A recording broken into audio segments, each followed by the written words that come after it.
İran, ABŞ və İsrail mifini dağıtdı.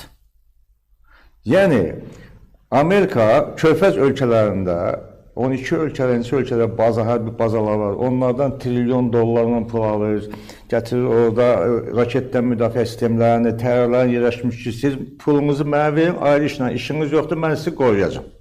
İndi bu elə artıq bu Körfəz ölkələrinin davada bəyanatlar gəlir də ki, deyir, sən özünü qoruya bilmədin, bizi nətər qoruyacaqsın? Yəni bu mif dağıldı mı? İsrail də elan eləmişdi ki, mən dünyada ən təhlükəsiz ölkəyəm. Dəmir qübbə deyilən bir şey var da. Mənə bir quş da o dəmir qübbəni keçib mənə ərazimə bir zərbə endirməz nə oldu? Yəni İsraildəki vəziyyəti, yəni hamımız tanışdır. Yəni bunun da bu mifi, toxunulmazlıq, belə möhtəşəmlik, böyük qüdrət haqqında yaydığı bəndə mifi dağıldı. Qısa replik olar, hörmətli Nazir müəllim. Baxın, Nazir müəllim, İsrailin cəmi 47 əskər ölüb.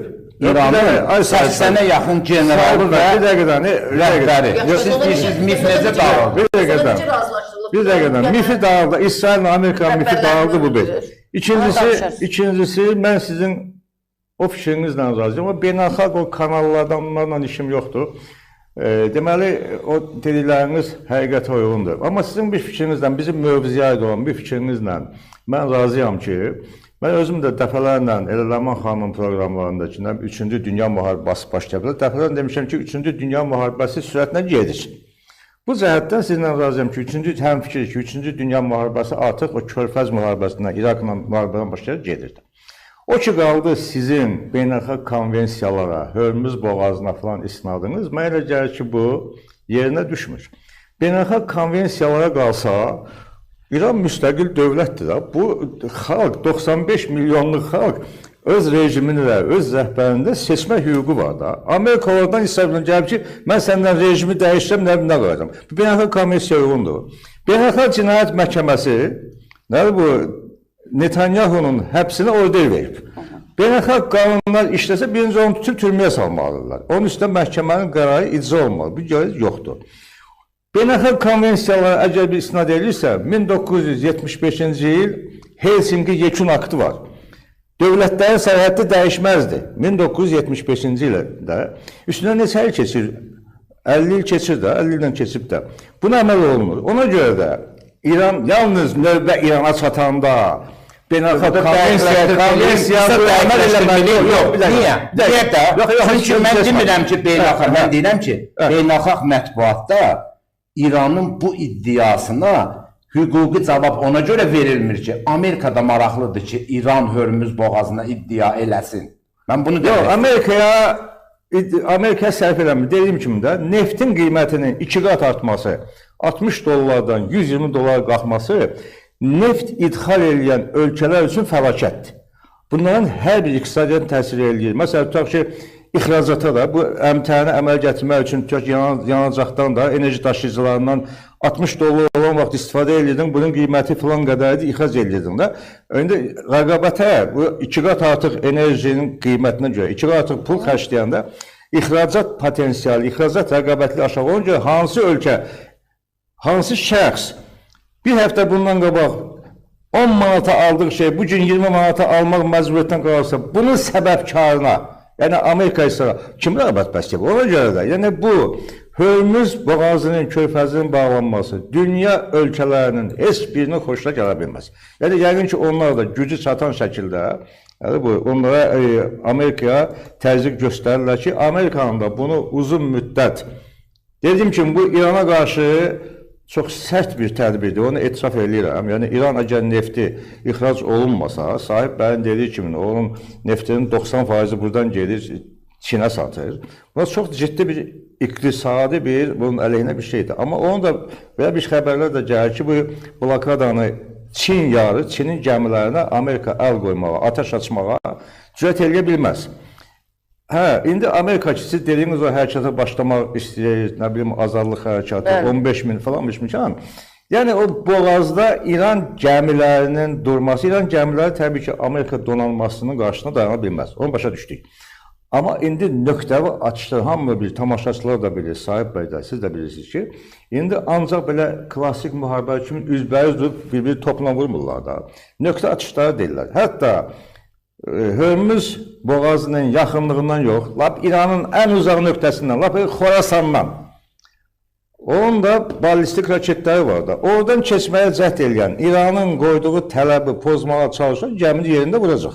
Hətta Netanyahunun evini vurdu. Bildiyinizdə qardaşı həlak oldu, özü salamat çıxdı oradan, çox təəssüf. Yəni İran Hörmüz boğazının açılmasına Amerikanın cəhdinin qarşısını asanlıqla ala bilər. Yəni dediyim kimi, nöqtələri uzaqdan ballistik raketlərlə vura bilər. İran qalibiyyətinin bir tərəfi də bundan ibarətdir ki, müharibəyə qədər İran Hörmüz boğazı üzərində nəzarətə iddia eləmirdi. Bir növ elə bir ki, oğlu yanına daş saldılar da. Buradan yəni 270 milyard dollar İran Amerikaya təzminat haqqı tələb edir ki, verməlisən. Onu vermirsənsə, heç olmasa mən buradan keçən neft daşıyan gəmilərdən bunu bir neçə ay ərzində olsa da o itirdiyim vəsaiti toplamalıyam. İran konstitusiyasına hazırlaşırlar. Hörmüz boğazı barədə bənd salsınlar ki, ümumiyyətlə İsrail gəmiləri bu boğazdan keçə bilməyəcək. Əbədi olaraq qadağandır. Yerdə qalan Amerika gəmilərinə qapanmır, öz şərtləri daxilində keçə bilər. Başqa ölkələrə, İranla bu müharibələr İrana qarşı ədalətli mövqe tutan, məsələn, İtaliya kimin, İspaniya kimin, başqa ölkələr, hətta Fransa, o birlər kimin də, hər birinə qarşı müəyyən bir ayrı bir rejim tətbiq olunacaq və İranın da dediyim kimi, İranın müqavimətini mən görürəm, indi İran xalqının da, İran hökumətinin də belə o hərəkətini görürəm. Onlar qəti şəkildə bu məsələdə durublar. Amerikanın İranın müqavimətini qıracağına mən inanmıram. Burada İran, Hörmüz boğazı məsələsində, hətta... Yəni, qapalı qalacaq mı belə? Bu nə qədər vaxt davam edəcək? Yox, qapalı qalmayacaq. Amerika blokadanı götürəcək. Əbədi olaraq davam edilmir. Çünki bütün dünyanın təzyiqi var. Dediyim kimi, nefti 60 dollara alan Fransa, nə bilim, İspaniya, İtaliya, Böyük Britaniya və s. və s. Bu Ermənistandakı tədbirdə də bu məsələ müzakirə olunacaq. Yəni bütün dünya bunu seyirçiyle nə qədər dostluq olsa da, yəni ona dözə bilməzlər. Ona görə Amerikanın blokadasının yaxın vaxtda 10 gün çəkər, 5 gün çəkər, 1 ay çəkər, o blokadan Amerika götürməyə məcbur olur. Hörmətli Nazir müəllim, çox ciddi cəhdlə İranı qalib göstərmək, bundan sonra da qalib gələcəyini arzulamaq. Amma bunlar mən hiss edirəm ki, bir elmi rəqəmə, dataya söykənmədən verilən təhlildir. Yəni, ideoloji təsirlənmənin çox təəssüf. Azərbaycan siyasətində son bu İran hadisəsində ortaya nə çıxdı? Bizim bir çox uzun illər İranı tənqid edən insanlarımız, türkçü, millətçi falan bildiyimiz insanların bir çoxu birdən-birə bu müharibə ərəfəsində İrançı oldular mı deyirsiniz? Xeyli hissəsi başladı İranı açıq-aşkar müdafiə eləməyə. Bunun içində təbii ki, kəşfiyyatın da təsiri var.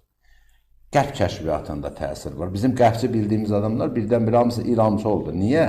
Bəziləri. Ona görə ki, Qərb özü maraqlıdır ki, İran bu müharibədə qalib görünsün. Siz Nazir müəllimə İrançı deyirsiniz? Yox, gəlirəm.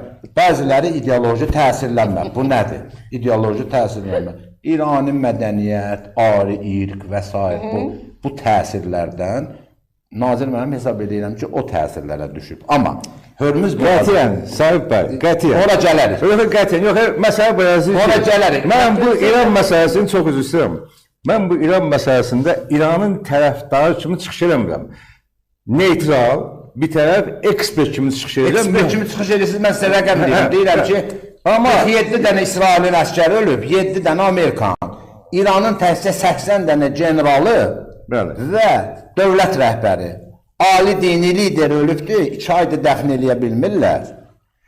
Bir dənə cihaz sahib bəy. Bax, bir dəqiqə. 2-ci Dünya müharibəsində SSR-dən 27 milyon adam həlak oldu. Almaniyadan aşağı yuxarı 10 milyon. Ardıcıllığı bir dəqiqə. Dəli olmaz da. Adamların çox həlak olmasına söhbət edirsə, aman xanım. SSR-dən 27 milyon həlak oldu, Almaniyadan 10 milyon. Amma qalib kim oldu? 27 milyon əskər itirən oldu. Adamların təəssüf İran bu müharibədə bir tərəf deyil. Bu sistemlər arası müharibədir. Yəni adamların çox öldürülməsi, onun həkimin qalib olması demək Amerika var, İngiltərə var, Almaniya var, Fransa var, Rusiya var.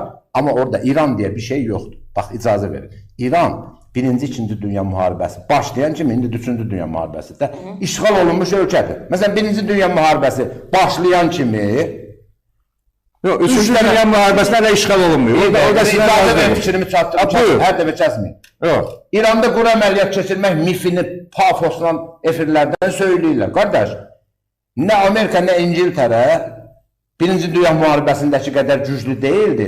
İran ordusundan fərqi o qədər çox deyildi. Amma indi bütün texnologiya o qəbdədir və heç kimsə də məni qərb heyranı falan sanmasın. Mənim Azərbaycan marağından çıxış eləyən, hadisələri olduğu kimi təhlil eləməyə çalışan, siyasi şərhlər söyləyən, siyasi mövqeyi olan adamım. Amma mən qəti nə İsrailçi deyiləm, nə Amerikaçı deyiləm.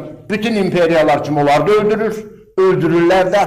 Cinayətdir, beynəlxalq hüquqa zid getməkdir, hamısı faktdır. Amma biz nə eləyə bilərik? Birinci Dünya müharibəsində, mən xahiş edəm efir rejissorundan ikinci xəritəni versin. Birinci Dünya müharibəsi hər kəs ilə təbliğat apar ki, güya başladı Serbiyada hansısa o rəyyətin öldürülməsi ilə. Amma Birinci Dünya müharibəsinin başlama səbəbi dərin tarixşünaslıqda, siyasətşünaslıqda budur ki, Almaniya, Berlin, Bağdad dəmir yol xəttini çəkməklə bağlı qərar qəbul elədi və 1903-cü ildə buna başladı. O anda 1907-ci ildə Böyük Britaniya və Rusiya və Fransa üçü də birdən başa düşdü ki, birbaşa Berlindən, indi deyirlər London-Pekin dəmir yolu, onda da Berlin-Bağdad dəmir yoluydu. Qərar verildi və inşasına başlanıldı. Türkiyədə Toros dağlarını da aşırdılar, Boğazdan xətt keçirdilər, Avropadan gətirdilər və İngiltərə və Rusiya birlikdə razılaşma müqavilə imzaladılar ki, məhz Almaniyanın bu iddiasını, yəni Almaniyanın dəmir yol vasitəsilə Bəsrə körfəzinə çıxmasını, oradan hətta Oman körfəzinə çıxmasını, gələcəkdə qırmızı xəttə görürsünüz, sol tərəfə uzanan Misirdən, Süveyş üzərindən Misirə və Liviyaya uzanası xətt ki, qırıq-qırıqlar çəkilməyibdir, amma tam bütöv qırmızı xətt çəkilibdir.